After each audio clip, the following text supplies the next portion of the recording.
harshness in her voice. "What are we owed?" He had no intention of arguing with her, nor had he answers to her questions.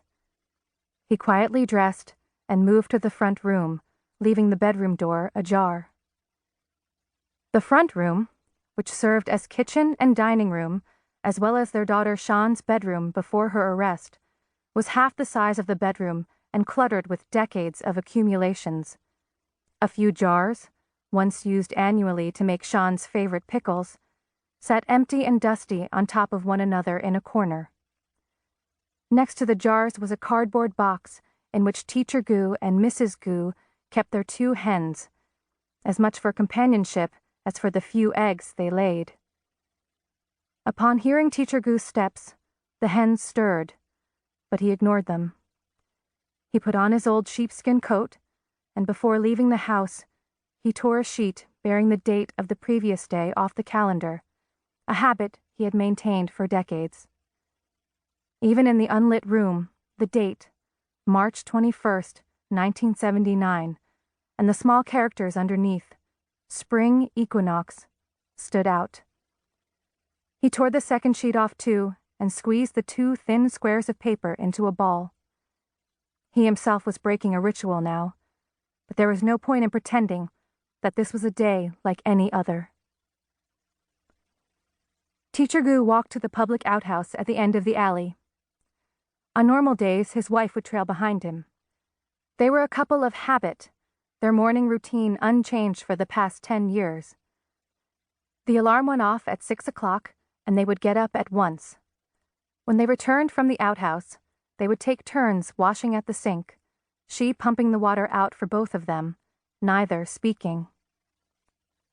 A few steps away from the house, Teacher Gu spotted a white sheet with a huge red check marked across it, pasted on the wall of the row houses, and he knew that it carried the message of his daughter's death. Apart from the lone street lamp at the far end of the alley and a few dim morning stars, it was dark.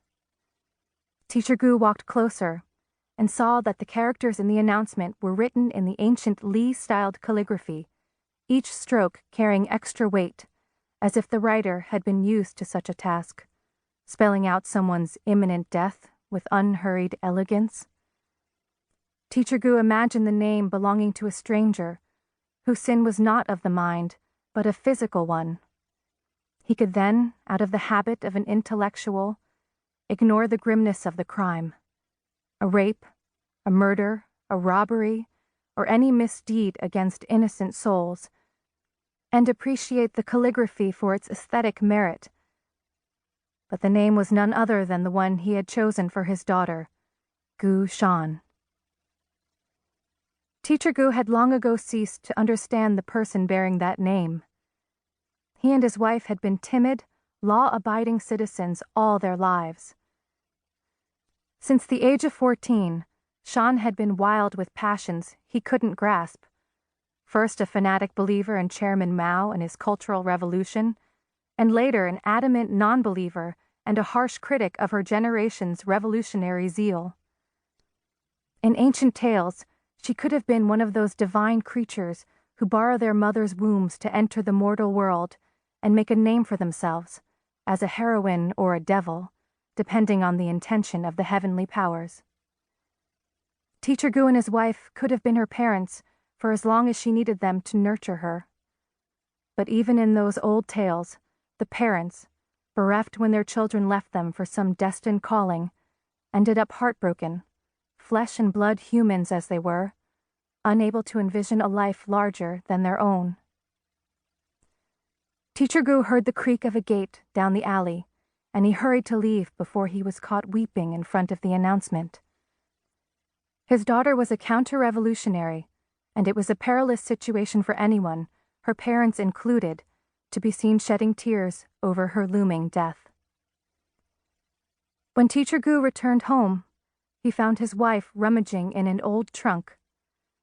A few young girls' outfits, the ones that she had been unwilling to sell to second-hand stores when Shan had outgrown them, were laid out on the unmade bed. Soon more were added to the pile, blouses and trousers, a few pairs of